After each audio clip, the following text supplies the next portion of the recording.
Welcome back to it's rangoli time. ఈ రోజు నుండి వీడియోని పొడుపు కథతో ప్రారంభించి ముగ్గుతో ముగిద్దాం. నేను అడిగే ఈ పొడుపు కథకి ఆన్సర్ వీడియో ఎండింగ్లో చెప్తాను.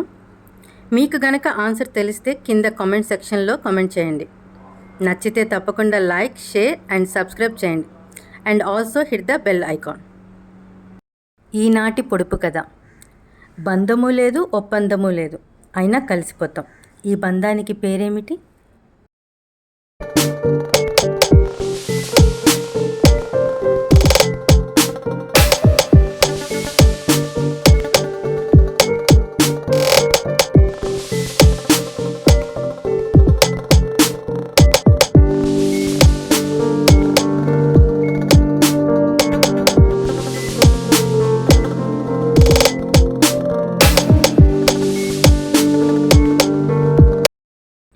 ఈనాటి పొడుపు కథకి ఆన్సర్ స్నేహబంధం.